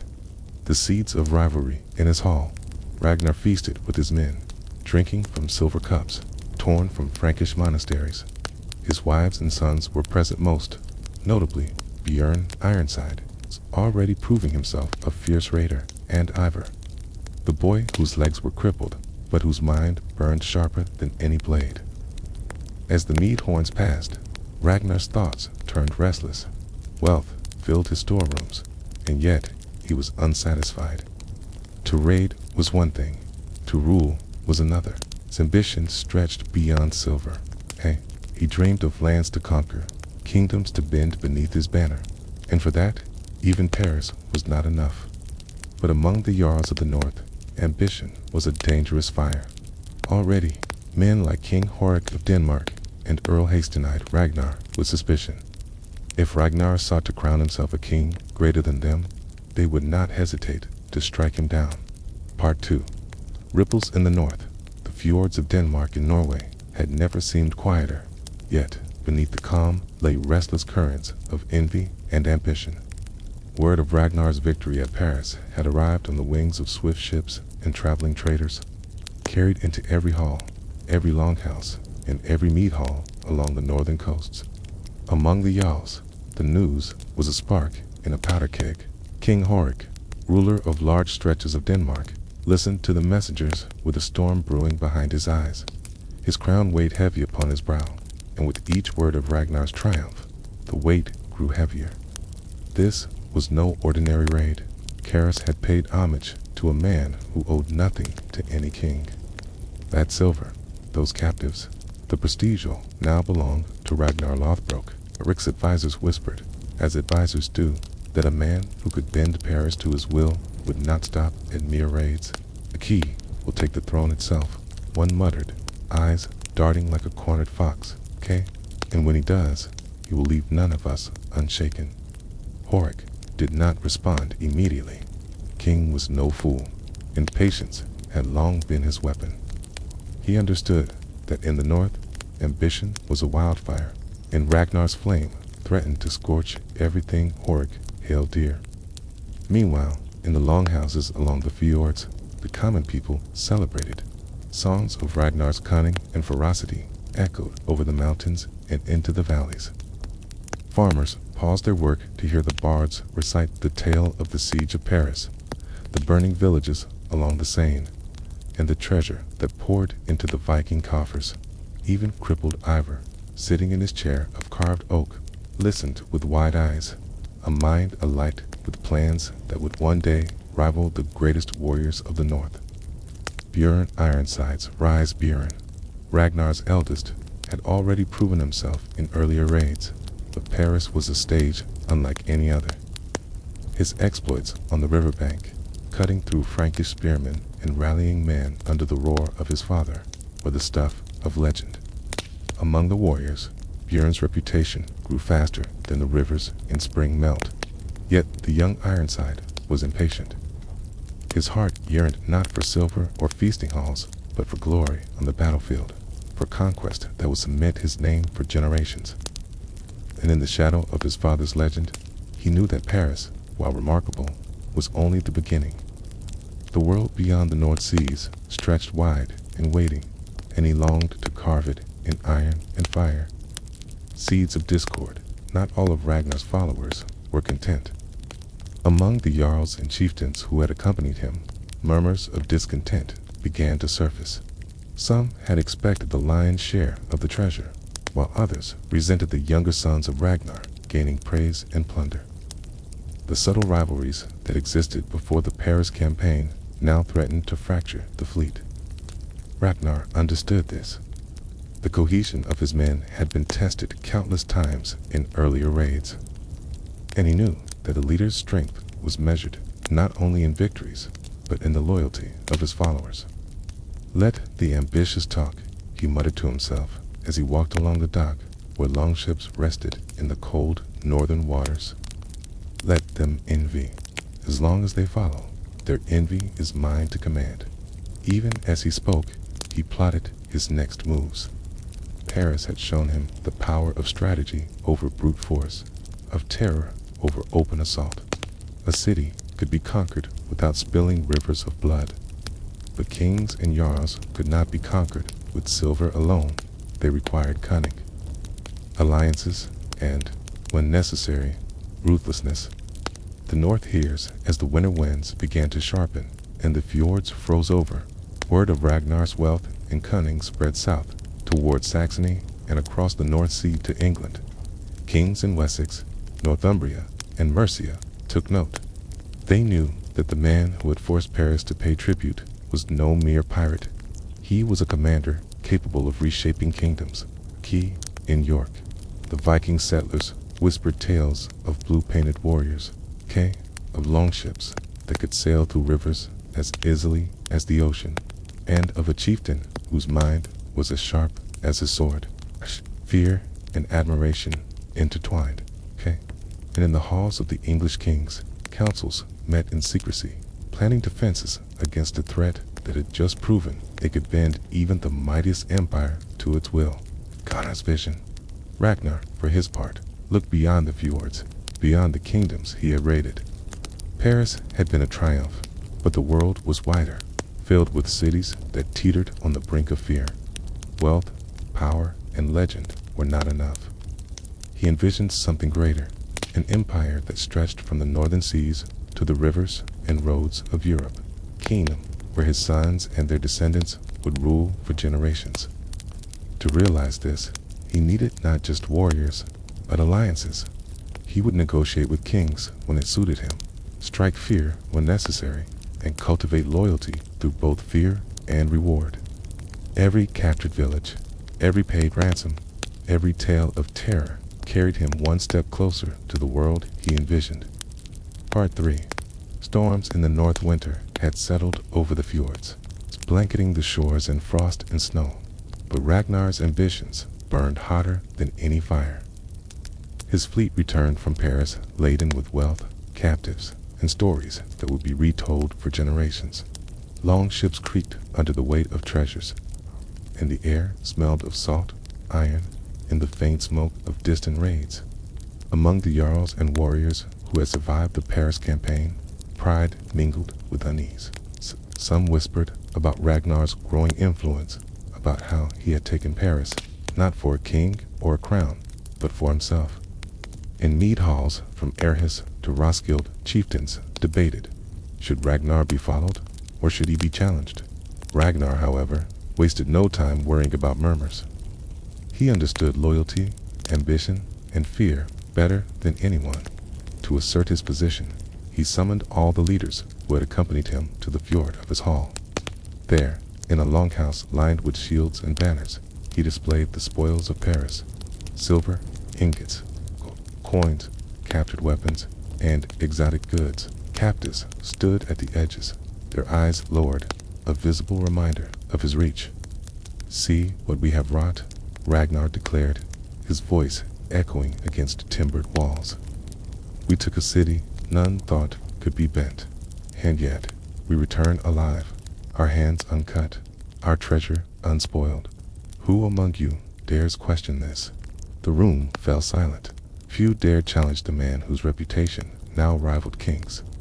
Some jarls bowed subtly, others whispered agreements, while a few exchanged uneasy glances. Ragnar smiled.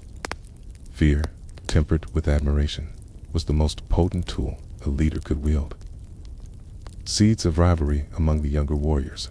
Björn Ironside's star was rising faster than even Ragnar had anticipated. Tales of his ferocity on the Seine, of the way he rallied men under crushing odds, reached every corner of the north. Yet, not all celebrated him. Some older jarlsmen who had fought alongside Ragnar for decades grumbled about the boy receiving accolades that they felt were earned through their own sweat and blood. Ragnar, ever perceptive, noticed these fissures. He had learned that ambition unchecked could fracture a fleet faster than a sword strike.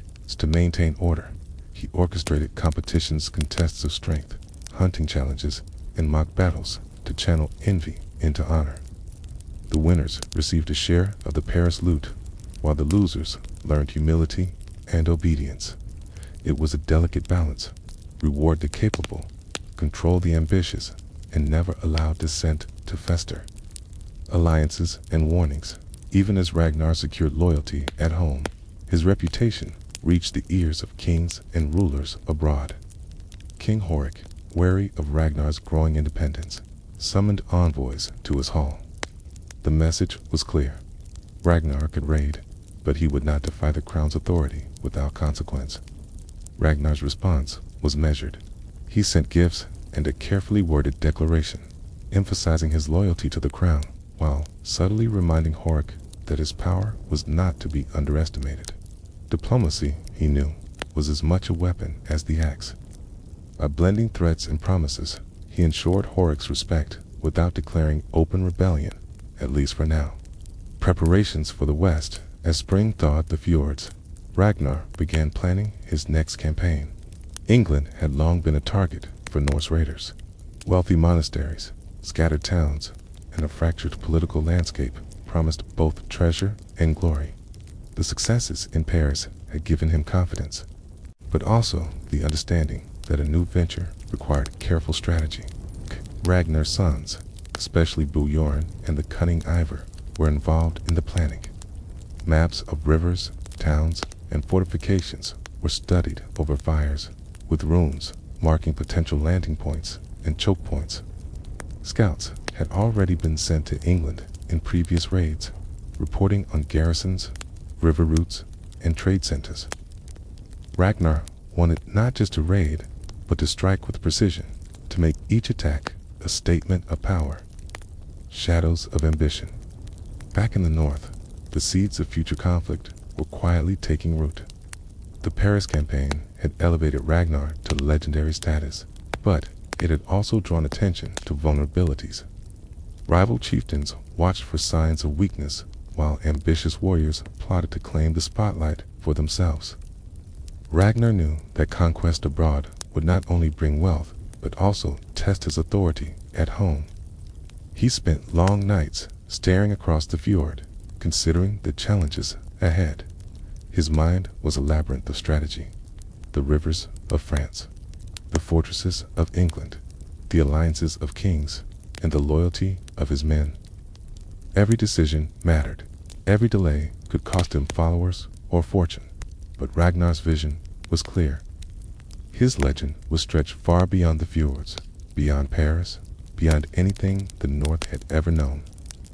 The call of the sea by midsummer, the longships were ready. Sails mended, oars polished, and warriors sharpened in both skill and spirit. Families bid tearful farewells, knowing that few who left would return unchanged. Ragnar's fleet numbered hundreds of warriors, their hearts set on the west, their minds focused on treasure, glory, and the stories that would echo in generations to come. As the ships slipped into the morning mist, the fjords whispered with the memories of Paris, of rivers conquered, and of the power that lay in the hands of those bold enough to seize it. Ragnar Lothbrok, master of strategy and terror, stared ahead. The open sea called to him, and he was ready to answer.